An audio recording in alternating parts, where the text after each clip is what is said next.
tuberculose est une maladie qui touche les marginalisés et les vulnérables. C'est une maladie de pauvreté, de détresse économique, de vulnérabilité, de marginalisation, de stigmatisation et de discrimination. Cela a un impact disproportionné sur les personnes qui ont une exposition accrue à la tuberculose, qui ont un accès limité à des services de lutte contre la tuberculose, les personnes à risque accru en raison de facteurs biologiques ou comportementaux.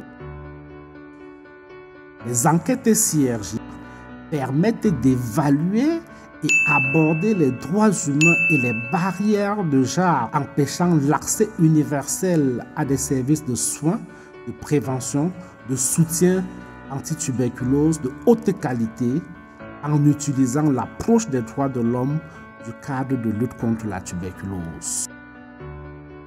Le CRJ est aligné aux engagements globaux pour mettre fin à la tuberculose d'ici 2030.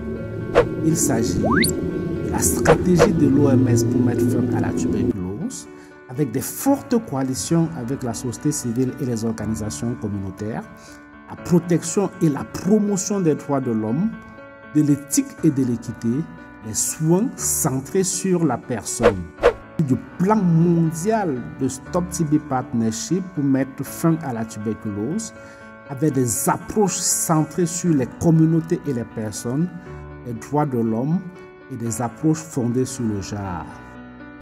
La stratégie du Fonds mondial investit pour mettre fin aux épidémies et recommande de promouvoir et protéger les droits de l'homme et les inégalités de genre.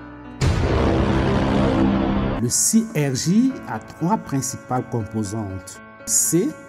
Il s'agit de l'établissement d'alliances efficaces entre le gouvernement, la société civile et les communautés pour une action contre la pauvreté, la protection sociale, la justice et la réforme du travail.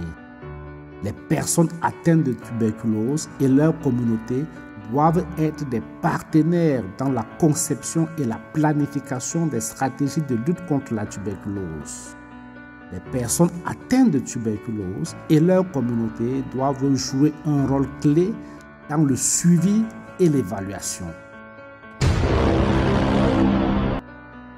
Le R fait référence aux droits. Il s'agit de la disponibilité des services de santé, des biens et des services adéquats pour la prévention, le diagnostic, le traitement, les soins et le soutien en cas de tuberculose et de maladies apparentées. L'accessibilité des sites de santé, des produits et services de santé pour la tuberculose doivent être accessibles à tous.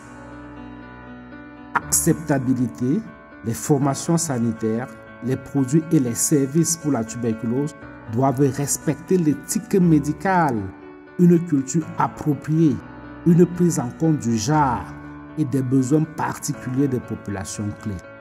Qualité, les formations sanitaires, les biens et services de santé pour la tuberculose doivent être appropriés, de bonne qualité et scientifiquement prouvés. G, qui fait référence au genre, doit aborder les problèmes sociaux, juridiques, culturels et biologiques qui sous-tendent l'inégalité entre les genres et contribuent aux problèmes relatifs à l'accessibilité, l'acceptabilité, la qualité des services et les résultats médiocres du traitement de la tuberculose. En 2017, Stop TB Partnership a développé 3 outils, désormais rationalisés en un seul processus de mise en œuvre. Une boîte à outils complète et intégrée d'évaluation du CRJ est maintenant disponible.